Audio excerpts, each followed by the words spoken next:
नमस्कार।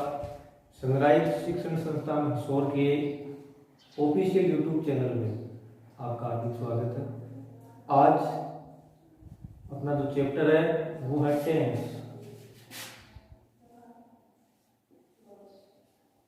टेंस का मतलब होता है काल। इंग्लिश में 3 प्रकार के टेंसेस होते हैं।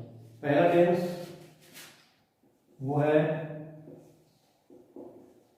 सिंपल, पहला टेंस प्रेजेंट टेंस, दूसरा tense past tense, last and third number का टेंस है वो है future tense.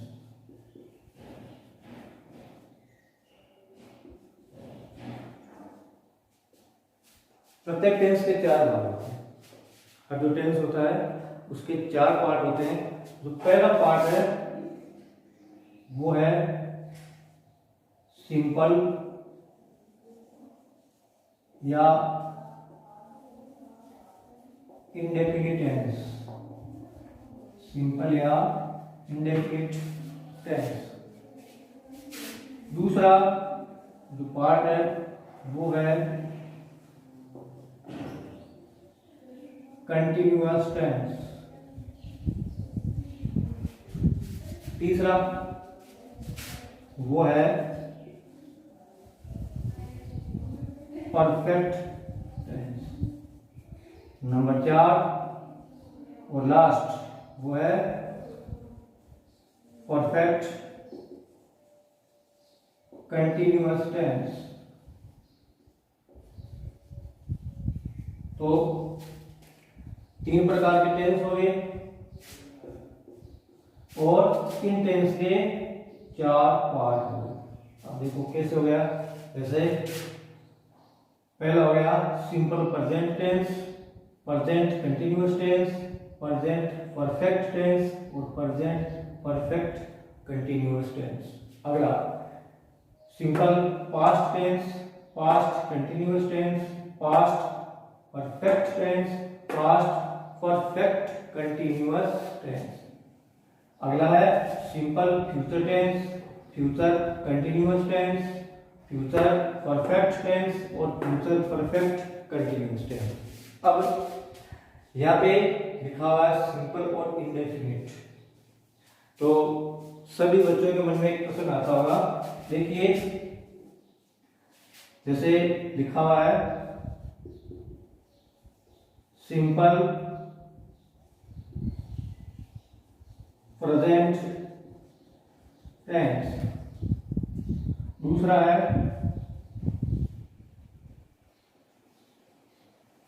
Present simple tense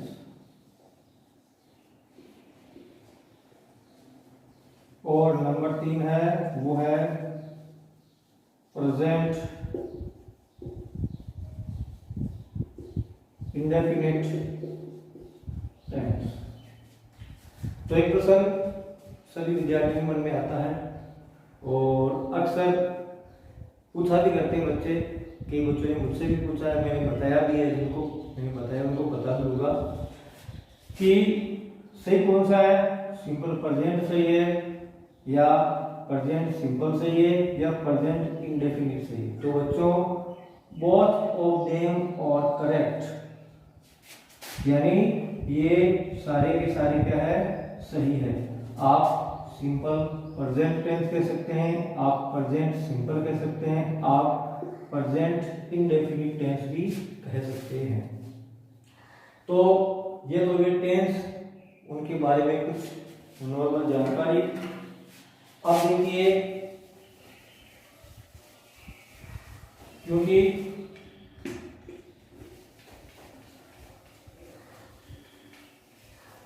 सभी को पता है एग्जाम में पहले जो आते थे वैसे भी आते हैं ट्रांसलेशन के कि भाई राम घर जाता है या सीता खाना खाती है। आजकल करेक्ट फॉर्म का वर्ड आता है, करेक्ट फॉर्म का वर्ब है, यानी ब्लैंक दी हुई रहती है और हमें उसी के अनुसार खाली जगह वो भरनी पड़ती है। देखिए, तो टेंस में फर्दर अपना जो चैप्टर आ गया वो आ गया correct form of the word.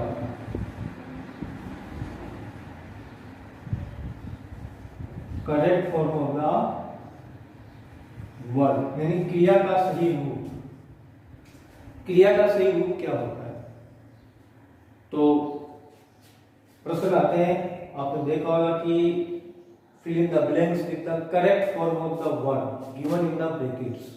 यानी एक ब्रैकेट में दिया होता है वर्ब, हमें उस वर्ब को चूज करते हैं कि कौन सा टेंस की है, उसके अकॉर्डिंग हमको भरना पड़ता है।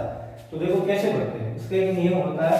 पहला जो आज हम अपना टेंस ले रहे हैं, इसमें correct form of the verb वो है simple present tense. Simple present tense. देखो पहली बात, इसकी जो हेल्पिंग वर्ब होती है वो होती है डू और एक होती है डज।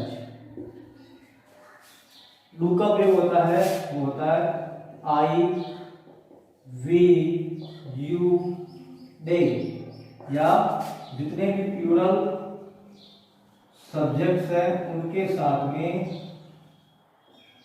डू का प्रयोग।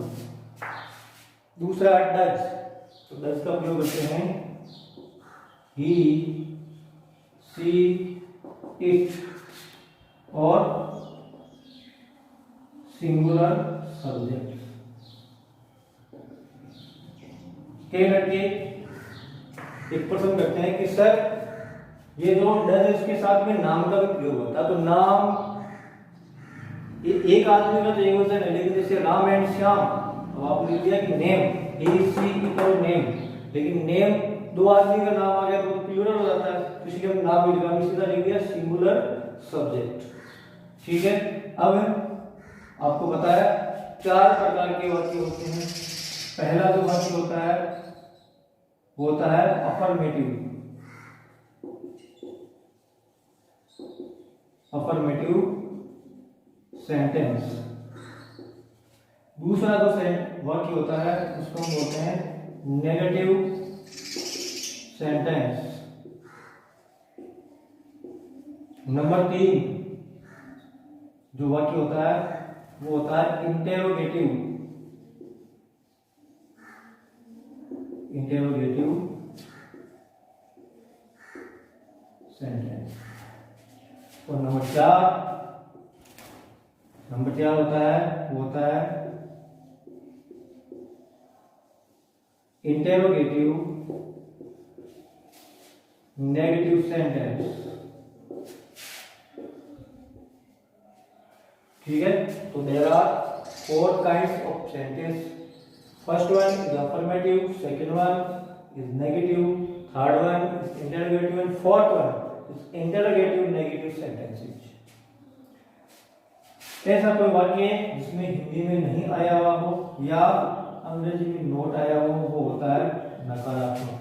जैसे राधा गाना नहीं गाती है, Radha does not sing a song. Radha does not sing a song, तो इसमें नोट भी आया और नहीं भी आया, तो ये वाक्य हो गया नेगेटिव सेंटेंस। अगला इंटेरोगेटिव सेंटेंस, वह वाक्य जिसमें वाक्य के अंत में मार्क ऑफ इंटरोगेशन हो और उसमें कोई प्रश्न पूछा गया हो, क्या राधा गाना गाती है? क्या राधा गाना गाती है? तो क्या पूछा, इसमें कोई प्रश्न पूछा है, तो ये हो गया प्रश्नवाचक वाक्य, इंटरोगेटिव सेंटेंस। नंबर 4 होता है इंटेरोगेटिव नेगेटिव सेंटेंस, यानी ये इन दोनों के कॉम्बिनेशन से बनता है, इनको अगर कंबाइन करते तो बनता है। जैसे राधा गाना नहीं गाती है और क्या राधा गाना गाती है, दोनों में मिला हो, तो क्या राधा गाना नहीं गाती है, यानी नोट भी आया हुआ है और प्रश्न भी पूछा हुआ है। तो इस प्रकार का जो वाक्य होता है वो होता है इंटेरोगेटिव नेगेटिव सेंटेंस। ऐसा कोई वाक्य जिसमें ना हमने कोई प्रश्न किया और ना ही उसमें कोई नोट या नहीं है, इस प्रकार का जो वाक्य होता है वो होता है अफर्मेटिव सेंटेंस, यानी सकारात्मक वाक्य। तो देखो मैंने आपको इसलिए बताया यहाँ पे, मैंने कहा हेल्पिंग होती है डू होता है, डू का प्रयोग होता है आई वी यू दे और प्लूरल सब्जेक्ट। डज का प्रयोग होता है ही शी इट और सिंगुलर सब्जेक्ट। यहाँ पे एक नियम है, वो केवल दो टेंस में, एक तो सिंपल प्रेजेंट में और एक सिंपल पास्ट में, बाकी किसी टेंस में ऐसा नियम नहीं होता है। वो नियम क्या है कि जो अफर्मेटिव सेंटेंस है, किसके, सिंपल प्रेजेंट के जो अफर्मेटिव सेंटेंसेस होते हैं, उन अफर्मेटिव सेंटेंस में क्या नहीं करते हैं, ध्यान रखना। नंबर 1, हेल्पिंग वर्ब का प्रयोग नहीं होगा। सिंपल प्रेजेंट के अफर्मेटिव सेंटेंस में क्या नहीं करेंगे, हेल्पिंग वर्ब का प्रयोग नहीं करेंगे। नंबर 2 है वो है वर्ब। ठीक है, तो सीधी सी बात है कि सिंपल प्रेजेंट में पूरे टेंस में वर्ब की फर्स्ट फॉर्म काम में आती है, चाहे वो कोई सा भी वाक्य हो, चाहे वो सिंपल अफर्मेटिव है, चाहे नेगेटिव है, चाहे इंट्रोगेटिव है, चाहे इंटरोगेटिव नेगेटिव है, चारों जो सेंटेंस है जो उसमें वर्ब की फर्स्ट फॉर्म काम आती है। लेकिन इसमें थोड़ा सा एक चेंजेस, अफर्मेटिव में चेंजेस होता है। क्या होता है देखो, वो है कि अगर अफर्मेटिव सेंटेंस है उसमें जो सब्जेक्ट है वो क्या है, सिंगुलर है। अफर्मेटिव जो सेंटेंस है उसका जो सब्जेक्ट क्या है, सिंगुलर है। तो अकॉर्डिंग टू नियम, अकॉर्डिंग टू रूल्स, नियमानुसार, अकॉर्डिंग टू रूल्स हम क्या करते हैं, उस वर्ब के अंत में या तो लगाते हैं एस या ईएस या आईईएस। तो आपने पढ़ा होगा, जब नंबर्स पढ़े आपने उसमें देखा होगा कि एस का प्रयोग कहाँ था, ईएस का प्रयोग कहाँ था और आईएस का प्रयोग कहाँ था। सेम वही प्रयोग यहाँ पे होगा। देखो फिर भी मैं थोड़ा सा आपको बता देता हूँ कि एस, ईएस और आईएस क्या होता है। देखो पहला हम बात करते हैं ईएस की। अगर अंत में एस, एस एच, एक्स, ओ और जेड ये आए हुए हो तो हम किसका प्रयोग करेंगे, ईएस का प्रयोग। जैसे गो क्या है, वो आया हो ना, तो गोज। उसी प्रकार अगर अंत में वाई हो और वाई से पहले क्या हो, कोई कॉन्सोनेंट हो, वाई से पहले क्या हो, कोई कॉन्सोनेंट हो, जैसे एफ एंड वाई।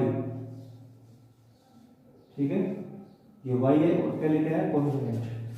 दूसरा इसका नियम है कि वाई है, वाई से पहले क्या है, कोई वाउल्स, वाउल नहीं होता, वाउल्स। ठीक है, तो देखो नियम देखो, अगर वाई और वाई से पहले क्या कोई कॉन्सोनेंट है तो इस वाई को हटा देंगे और इसकी जगह लिखेंगे आईईएस। अंत में वाई हो और वाई से पहले कोई वावल्स हो तो वाई को जैसे लिखते हैं और आगे लगा देते हैं एस। देखो आगे मैं लिख रहा हूं प्ले, PLAY, तो फ्लाई और प्ले। देखो फ्लाई है, एल वाई आया हुआ है, वाई से पहले क्या है, कंसोनेंट्स है, तो FLIES और इसमें क्या हो जाएगा, PLAYS। तो ये बेसिक रूल है, इसका हमें ध्यान रखना है। आगे आपको ये ध्यान रखना है कि चलो ये तो नियम हो गया कि अफर्मेटिव जो सेंटेंसेस होते हैं, अफर्मेटिव जो सेंटेंस होते हैं उसमें अगर सब्जेक्ट सिंगुलर है तो हमने ये एस, ईएस का वर्ब के साथ में प्रयोग कर दिया। अब प्रश्न ये उठता है कि अगर जो सब्जेक्ट है वो प्लूरल हो तो क्या होगा, तो ये होगा कि हम एस या ईएस का प्रयोग नहीं करेंगे, हम केवल वर्ब की फर्स्ट फॉर्म का ही प्रयोग करेंगे। क्या करेंगे, वर्ब की फर्स्ट फॉर्म का ही प्रयोग करेंगे अगर सब्जेक्ट क्या है, प्लूरल है। ठीक है, ये तो हो गए अफर्मेटिव जो सेंटेंस होता है उसके लिए। बाकी जो बचे नेगेटिव, इंटरोगेटिव, नेगेटिव, उनमें क्या होता है, बिल्कुल वो सारे जो नियम है बिल्कुल रहेंगे, तो बाकी सभी टेंसों में होते हैं। आपको हेल्पिंग वर्ब का भी प्रयोग करना है, वर्ब की फर्स्ट फॉर्म का भी प्रयोग करना है, और इन सारे नियमों का ध्यान रखना है। ठीक है, तो आपको ध्यान रखना है कि हेल्पिंग वर्ब क्या होती है, डू और डज होती है। डू का प्रयोग आई, वी, दे और plural subject, does, he, it और सिंगुलर सब्जेक्ट। ठीक है, अफर्मेटिव जो सेंटेंस होता है उसमें अगर कर्ता एक वचन है तो नियमानुसार क्या लगाते हैं, एस, ईएस और आईईएस।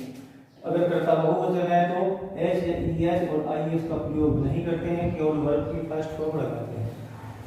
नेगेटिव, इंटरोगेटिव और इंटरोगेटिव नेगेटिव सेंटेंसेस होते हैं उनमें हेल्पिंग वर्ब का प्रयोग करते हैं और वर्ब की फर्स्ट फॉर्म का प्रयोग करते हैं। ठीक है।